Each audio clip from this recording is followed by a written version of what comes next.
سکتا، میری قوم بڑی ہے، تمہاری قوم چھوٹی ہے، میں مائنورٹی میں ہوں، الپ سنکھیک ہوں، تم بہو سنکھیک ہو، ہم اونچی قوم کے تم نیچی قوم کے، یہ ہندوستان کے سمویدھان میں مانا جا سکتا ہے۔ اونچ نیچ کی ذات و برادری کی یہ تقسیم ہمارے اور آپ کے سماج میں ہو سکتی ہے، لیکن محمد رسول اللہ صلی اللہ علیہ وسلم نے حجۃ الوداع کا جب خطبہ دیا تھا، اس خطبے کے اندر آپ نے اونچ نیچ، چھوٹ چھات، ذات برادری، چھوٹا بڑا، یہ سب کو کالا گورا، امیری غریبی کے فرق کو مٹا دیا تھا اور فرمایا تھا یا بنی آدم کلکم من آدم و آدم من تراب، آئے بنی آدم، آئے آدم کے بیٹو، آئے آدم کی اولاد، تم سب کی سب مٹی سے پیدا ہوئے ہو، تمہارے باپ آدم بھی مٹی سے پیدا ہوئے تھے، کلکم من آدم، تم سب آدم کی اولاد ہو، وہ آدم من تراب، اور آدم مٹی سے پیدا ہوئے تھے، تم سب مٹی سے بنے ہو، لا فضل لعربی علی عجمی، عرب کے رہنے والے کو عجم کے رہنے والے پر کوئی فوقیت و فضیلت و سرشتہ حاصل نہیں ہے،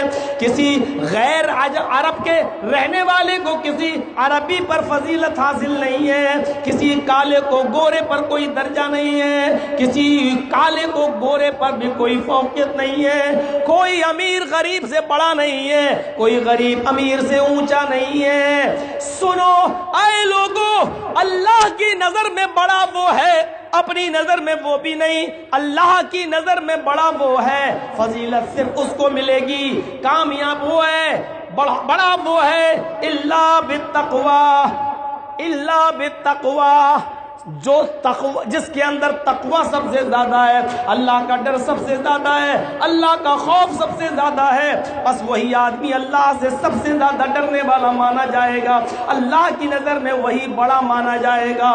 ان اکرمکم عند اللہ اتقاکم یا ایھا الناس اتقوا ربکم، آئے میرے یا ایھا الناس انا خلقناکم من ذکر و انثی وجعلناکم شعوبا وقبائل لتعارفوا، آئے پوری دنیا کی مانو ذاتی، اے ساری دنیا کے انسانوں، ہم نے تمہیں ایک ہی مرد اور ایک ہی عورت سے پیدا کیا ہے، تم سب آدم کے بیٹے ہو، حوا کے بیٹے ہو، یا ایھا الناس انا خلقناکم من ذکر و انثی، تمہارا باپ ایک ہے، تمہاری ماں ایک ہے، وجعلناکم شعوبا قبائل، ہم نے شعبے بنائے، برادریاں بنائیں، ذاتیں بنائیں، ہم نے یہ ساری چیزیں بنائیں، ذاتیں بنائیں، برادریاں بنائیں، یہ سب ہم نے بنایا، یہ خان ہے، یہ انصاری ہے، یہ ہاشمی ہے، یہ قریشی ہے، یہ فلاں ہے، لیکن اس کا مطلب یہ نہیں کوئی کسی سے بڑا ہے۔ ان اکرمکم عند اللہ اتقاکم، تم میں سب سے زیادہ معزز وہ ہے، کرم والا وہ ہے، معزز وہ ہے، بڑا وہ ہے جو اللہ سے سب سے زیادہ ڈرنے والا ہے، اللہ سے سب سے زیادہ ڈرنے والا ہے، بس وہ بڑا ہے۔ جبلہ نام کا ایک عیسائی مذہب کو چھوڑ کر اسلام لے آتا ہے، جبلہ نام کا ایک عیسائی مذہب کو چھوڑ کر اسلام لے آتا ہے، محمد رسول اللہ کا کلمہ پڑھتا ہے، یہ زمانہ حضرت عمر فاروق کا ہے، اسلام لانے کے بعد اس کو عمرہ کرنے کی سعادت حاصل ہوتی ہے، وہ عمرہ کرنے کے لیے مکہ جاتا ہے، کون؟ جبلہ، نام جبلہ، قوم کیا؟ عیسائیت سے نکل کر نیا مسلمان ہوا، احرام پہنتا ہے، میقات سے احرام باندھ کر خانہ کعبہ جاتا ہے، خانہ کعبہ کی پرتکرما کرتا ہے، طواف کر رہا ہے، 7 چکر لگاتا ہے، اس کے طواف کا اس کے احرام کا ایک کونا زمین کے اوپر گر گیا، یعنی اس کا کپڑا زمین پر گر گیا، یہاں سے کاندھے سے گرا، زمین پر آیا، اور ایک صحابی کا پیر اس احرام کے اوپر رکھ گیا۔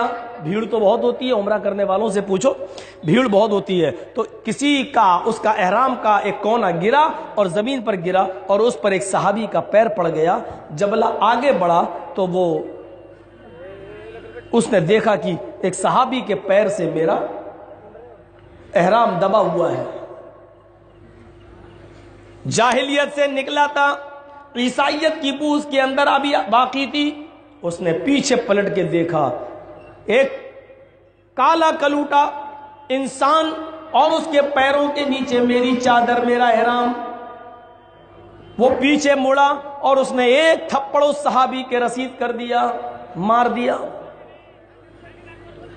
جیسی اس نے ایک تھپڑ جبلہ نے اس مسلمان صحابی کو مارا، اس مسلمان صحابی نے کچھ نہیں کہا، طواف کیا، 2 رکعت نماز پڑھی مقام ابراہیم پر، صفا و مروہ کی سعی کی اور آ کر اپنے بال کٹوا لیے. عمرہ اس کا ہو گیا. جب عمرے سے فارغ ہوا تو سیدھے حضرت عمر فاروق کے پاس جاتا ہے اور امیر المومنین کی عدالت میں مقدمہ دائر کرتا ہے. امیر المومنین جبلہ جو نیا نیا مسلمان ہوا، عیسائیت سے آیا ہے، اس نے میرے منہ پر تھپڑ مار دیا. اور یہ بات تھی. حضرت عمر فاروق نے جبلہ کو طلب کر لیا، مقدمہ ہے تمہارے اوپر. صحابی نے مقدمہ بتایا. جبلہ سے پوچھا کیا یہ سچ ہے؟ کیا تمہاری چادر اس کے پیر سے دب گئی؟ ہاں. کیا تم نے اسی بات پر اس کو تھپڑ مارا؟ ہاں. کا چادر دھوکے سے دبی اور غلطی تمہاری تھی کیونکہ تم نے احرام سے اسے نہیں اوڑھا تھا. غلطی تمہاری اور چادر تمہاری زمین پر گری، پیر اس کا رکھ گیا. وہ تو چل رہا ہے، پیر رکھ گیا، تو اس کا یہ مطلب نہیں کہ تم اس کے اوپر اس کو تھپڑ مارو گے. آئے جبلہ، جتنی تیز تھپڑ تم نے صحابی کو مارا ہے، اب انصاف کا تقاضا تو یہ ہے کہ اس صحابی کو میں آرڈر دیتا ہوں، یہ بھی تمہارے چہرے پر اتنی تیز تھپڑ مارے گا جتنا تم نے اس کو مارا ہے. جبلہ نے کہا امیر المومنین آپ جانتے ہیں کس سے بات کر رہے ہیں؟ میں عیسائیت سے نکل کر آیا، میں نے اسلام قبول کیا. میں جب عیسائی تھا تو میری طرف کسی نے ٹیڑھی نظر ڈالنے کی جرت نہیں کی. میں جس کو جب چاہتا مارتا، جب چاہتا پیٹتا، اس کے باوجود کوئی میرے سامنے آنے کی جرت نہیں کرتا. اور آج ایک معمولی آدمی جس نے میرے احرام کو اپنے پیروں سے رون دیا، آج وہ معمولی آدمی میرے چہرے پہ تھپڑ مارے گا. حضرت عمر فاروق نے کہا تھپڑ تو مارے گا، یہ الگ بات ہے کہ تم اس کو اکیلے میں لے جاؤ، منا لو اور وہ تمہیں معاف کر دے.